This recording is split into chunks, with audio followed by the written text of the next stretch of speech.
Chapter 19. The knitting done. Paris, the same day, the woodcutter's hut and Dr. Manet's lodgings. At the same time as the 52 awaited their fate, Madame Duvarge held a dark discussion with the Vengeance and Jack Three in the woodcutter's hut. But our Duvarge, said Jack Three, is undoubtedly a good Republican. There is no better, the loud-mouthed Vengeance cried in her sharp voice in France. Peace, little Vengeance, said Madame Duvarge, laying her hand with a slight frown on the younger woman's lips. Hear me speak. My husband, fellow citizens, is a good Republican and a bold man. He has deserved well of the Republic and enjoys its confidence. But my husband has his weaknesses, and he's so weak as to relent towards this doctor. It's a great pity, said Jack in his rough, dry voice, shaking his head. It's not quite like a good citizen. It's a thing to regret. See you, said Madame, I care nothing for this doctor. He may keep his head or lose it. It's all the same to me. But the Everman people are to be destroyed, and the wife and child must follow the husband and father. Madame Duvarge looked down and thought for a moment, then said, I can't trust my husband in this matter. Not only do I feel since last night that I dare not tell him about my projects, but also I feel that if I delay there is a danger of his giving a warning and then they might escape. That must never be, said Jack. No one must escape. We have not half enough as it is. We ought to have 80 a day. Come here, little citizen, said Madame Duvarge sternly. The woodcutter came forward, red cap in hand. Are you ready to bear witness to these signals that she made to the prisoners? Why not? cried the woodcutter. Every day in all weathers, from 2 to 4, always signaling, sometimes with the little one, sometimes without. I know what I know. I have seen them with my eyes. Madame Duvarge pointed at Jack Three, also a juryman and the Vengeance, to come closer. She will now be at home awaiting the moment of his death. She will be grieving. She will be full of sympathy for the enemies of the Republic. I will go to her. What an admirable woman! What an adorable woman! Exclaimed Jack Three enthusiastically. Ah, my dear, cried the Vengeance and embraced her. Take my knitting, said Madame Duvarge, placing it in the Vengeance's hands, and have it ready for me in my usual seat. Keep me my usual chair. Go there straight away, for there will probably be more people there than usual today. I willingly obey the orders of my chief, said the Vengeance, quickly kissing her cheek. You will not be late. I will be there before it begins. And before the timbrels arrive, be sure you are there, my soul, said the Vengeance, calling after her. Before the timbrels arrive, Madame Duvarge slightly waved her hand to show that she had heard and might be counted on to arrive in good time, and then went through the mud and around the corner of the prison wall. There were many women at that time upon whom the time laid a dreadfully disfiguring hand, but there wasn't one among them more to be dreaded than this ruthless woman, now making her way along the streets. Lying hidden in her clothes was a loaded pistol. Lying hidden at her waist was a sharpened knife. Equipped in this way, Madame Duvarge went along the streets. Now, when the journey of the travelling coach had been planned the previous night, the difficulty of taking Miss Pross had much occupied Mr. Lorry's attention. It wasn't only desirable to avoid overloading the coach, it was of the greatest importance that the time taken in examining it and its passengers should be reduced to the minimum, since their escape might depend on the saving of only a few seconds here and there. Finally, he had suggested, after anxious consideration, that Miss Pross and Jerry, who were free to leave the city, should leave it at 3 o'clock in the lightest wheeled transport known at that time. Not having any luggage, they would soon overtake the coach and pass it, and going ahead on the road, would order fresh horses in advance and greatly ease its progress during the precious hours of the night, when delay was most to be dreaded, seeing in this idea the hope of being of real service. Miss Pross had accepted it with joy. She and Jerry had seen the coach start, had known who it was who had been brought, had passed some 10 minutes in an agony of suspense, and were now finalizing their plans to follow the coach, even as Madame Duval drew nearer to their otherwise abandoned lodgings. "Now what do you think, Mr. Cruncher?" said Miss Pross, despite her great nervousness. "What do you think of our not starting from this courtyard? Another carriage having already gone from here today, it might awaken suspicion if you were to go before and stop the vehicle and horses from coming here, and were to wait somewhere for me. Wouldn't that be best?" Mr. Cruncher thought it might be best. "Where could you wait for me?" asked Miss Pross. Alas, Mr. Cruncher was so bewildered that he could think of no place except Temple Bar. Alas, Timber Bar was hundreds of miles away in London, and Madame Duval was drawing very near indeed. "Then, like the best of men," said Miss Pross, "go to the posting house and make that change." "I am doubtful," said Mr. Cruncher, hesitating and shaking his head, "about leaving you. You see, we don't know what may happen." "Heaven knows we don't," replied Miss Pross, "but have no fear for me. Take me in outside the cathedral at 3 o'clock, or as near to it as you can, and I am sure it will be better than our going from here. I feel certain of it. There, bless you, Mr. Cruncher. Think not of me, but of the lives that may depend on both of us." With this, and with Miss Pross's hands taken his tightly in hers, Mr. Cruncher made up his mind to go. With an encouraging nod or two, he went out immediately to change the arrangements, and left her alone to do as they had agreed. Miss Pross was greatly relieved. She then thought to calm herself so that she shouldn't attract any attention when she went out onto the streets. She looked at her watch. It was 20 minutes past 2. She had no time to lose. She must get ready at once.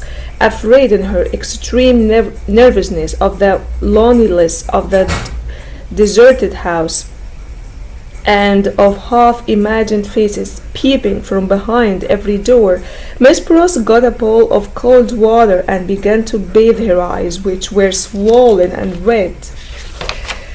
Her fears were such that she couldn't bear to have water in her eyes, and she constantly paused and looked around to see that there was no one watching her. In one of these pauses she recoiled and cried out, for she saw a figure standing in the room.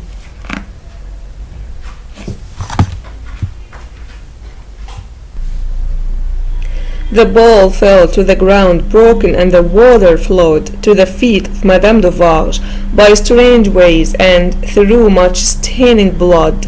Those feet had come to meet that water. Madame Duval looked coldly at her and said, "The wife of Evermond, where is she?" It flashed upon Miss Pross's mind that the doors were all standing open and would suggest flight. Her first act was to shut them. There were 4 in the room, and she shut them all. She then placed herself before the door of the chamber that Lucy had occupied. Madame Duval's dark eyes followed her through this rapid movement. Miss Pross had nothing beautiful about her. The years hadn't softened the wildness or the grimness of her appearance, but she too was a determined woman in her way, and she measured Madame Duvarge with her eyes every bit. "You might, from your appearance, be the wife of the devil," said Miss Pross. "Nevertheless, you shall not get the better of me. I am an English woman."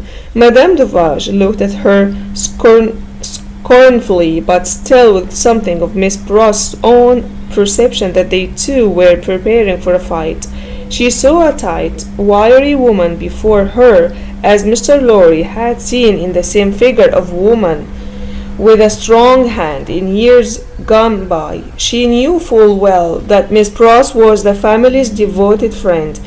Miss Pross knew full well that Madame Duvarge was the family's greatest enemy. "On my way," said Madame Duvarge, with a slight movement on her hand towards the fatal spot to where they reserve my chair and keep my knitting for me.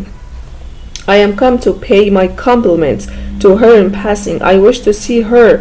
I know that your intentions are evil," said Miss Pross, "and you may depend upon it, I'll hold my own against them." Each spoke in her own language. Neither understood the other's words. Both were very watchful and determined to work out from look and manner what the words they couldn't understand meant. "It will do her no good to keep herself hidden from me at this moment," said Madame Duvarge. "Good patriots will know what that means. Let me see her. Go tell her that I wish to see her. Do you hear?" "If those eyes of yours were bed wenches," replied Miss Pross, "and I was an English four-poster, they shouldn't lose a splinter of me.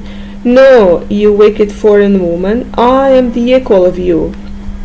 Madame Duvarge wasn't likely to follow these remarks, which even an English person might not understand, but she understood enough to realize that she was getting now here with Miss Pross.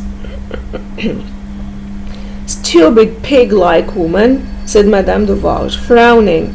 "I am not taking no for an answer from you. I demand to see her. Either tell her that I demand to see her, or stand out of the way of the door and let me go to her." This with an angry wave of her right arm. "I never thought," said Miss Pross, "that I should ever want to understand your nonsensical language, but I would give all I have except two clothes I wear to know where you suspect the truth, or any part of it." Neither of them for a single moment took their eyes off the other. Madame Duvarge hadn't moved from the spot where she stood when Miss Pross first became aware of her, but she now advanced one step. "I'm a Briton," said Miss Pross. "I'm a desperate. I don't care an English twopence for myself. I know that the longer I keep you here, the greater the hope is for my ladybird. I'll not leave a handful of dark hair upon your head if you lay a finger on me." This was Miss Pross, with a shake of her head and a flash of her eyes between every rapid sentence, and every rapid sentence a whole breath. This was Miss Pross, who had never struck a blow in her life. But her courage was of that emotional nature that brought tears into her eyes. This was a courage that Madame Duvarge so little understood as to mistake it for weakness. "Ha ha," she laughed, "the poor wretch! What are you worth?" I addressed myself to the doctor. Then she raised her voice and called out, "Citizen doctor, wife of Everman, child of Everman, and any person but this miserable fool." Answered the citizeness Duvarge. Perhaps the following silence, perhaps something in Miss Pross's face, whispered to Madame Duvarge that they were gone. 3 of the doors she opened quickly and looked in. "Those rooms are all in disorder. There has been hurried packing. There are things on the floor. There is no one in that room behind you. Let me look."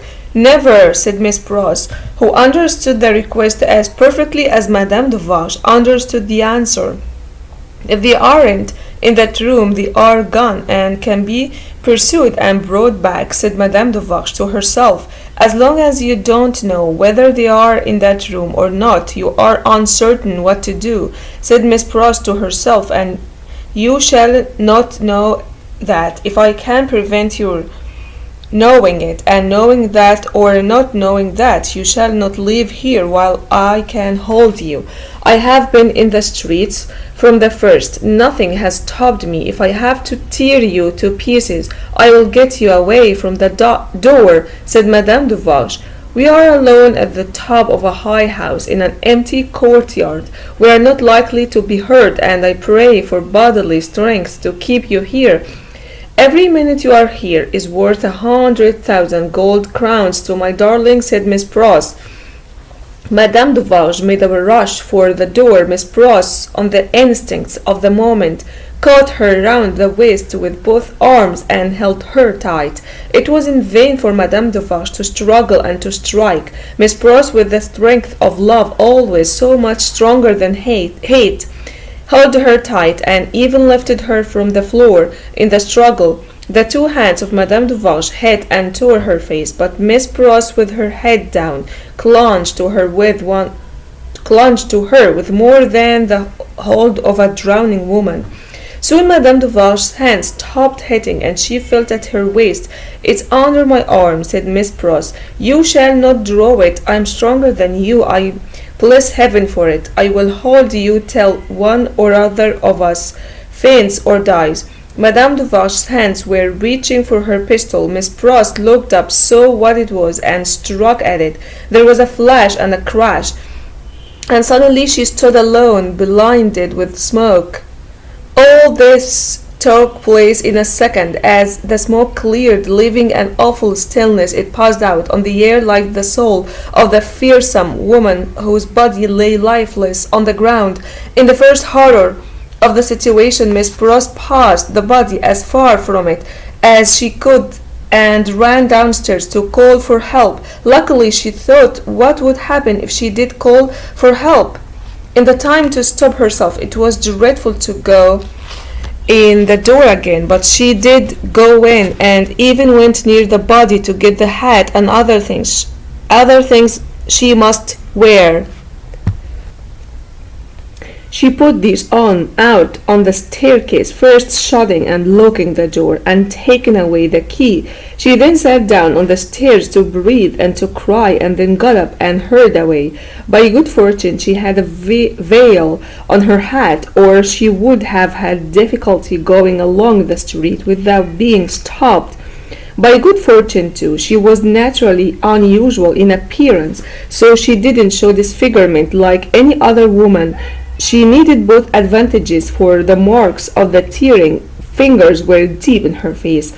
Her hair was torn and her dress was ragged in 100 ways. While crossing the bridge, she dropped the key in the river, arriving at the cathedral some minutes before Jerry, and waiting there. She thought, what if the key were caught in a net and pulled out of the water? What if it were recognized? What if the door were opened and the body discovered? What if she were stopped at the gate, sent to prison, and charged with murder? In the middle of this panic, a carriage appeared, took her in, and took her away.